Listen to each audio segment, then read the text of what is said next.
পবিত্র মাহে রমজান উপলক্ষে কুমিল্লায় সুলভ মূল্যে দুধ, ডিম ও মাংস বিক্রির কার্যক্রম শুরু করেছে জেলা প্রাণী সম্পদ অধিদপ্তর। ২১ ফেব্রুয়ারি শনিবার দুপুরে কুমিল্লা টাউন হল মাঠে এই কার্যক্রমের উদ্বোধন করেন কৃষি, মৎস্য ও প্রাণী সম্পদ এবং খাদ্য মন্ত্রণালয়ের মন্ত্রী আমিনুর রশিদ ইয়াসিন। উদ্বোধন শেষে তিনি সুলভ মূল্যে পণ্য বিক্রির স্টলটি পরিদর্শন করেন এবং বিভিন্ন পণ্যের খোঁজ খবর নেন। আজকে শুরু হয়ে গেল এবং এটা এখন থেকে প্রত্যেক দিন কুমিল্লার বিভিন্ন পয়েন্টে এটা বিক্রি হবে। এই স্পেশাল রেটের এটা 20% লেস প্রাইস দেন মার্কেট, এবং ওইটা পত্রপত্রিকা জানিয়ে দেবে কোথায় কবে কোন এলাকায় যাবে। পুরা রমজান চলবে। রমজান মাসে এই উদ্যোগের মাধ্যমে স্বল্প আয়ের মানুষ উপকৃত হবেন এবং একই সঙ্গে বাজার নিয়ন্ত্রণেও এটি গুরুত্বপূর্ণ ভূমিকা রাখবে বলে জানিয়েছে জেলা প্রাণী সম্পদ অধিদপ্তর।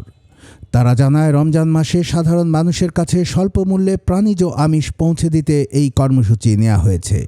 এই কার্যক্রম চলবে আগামী ২৫ রমজান পর্যন্ত। এর আগে কুমিল্লা সার্কিট হাউস সম্মেলন কক্ষে কুমিল্লার কর্মরত সাংবাদিকদের সঙ্গে মতবিনিময় করেন মন্ত্রী আমিনুর রশিদ ইয়াসিন।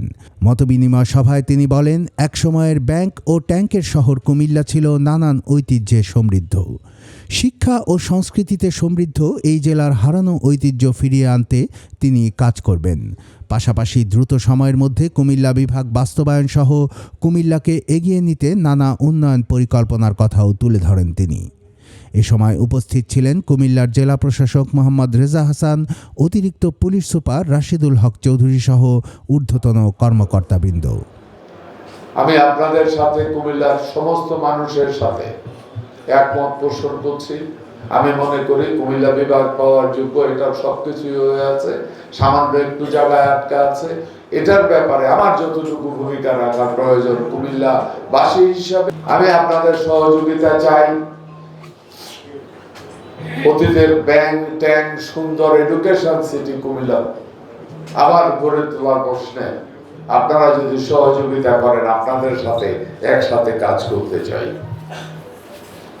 আমরা আবার কুমিল্লাকে ব্যাংকের সিটি, ট্যাঙ্কের সিটি, এডুকেশনের সিটি হিসাবে কুমিল্লাকে গড়ে তুলতে চাই।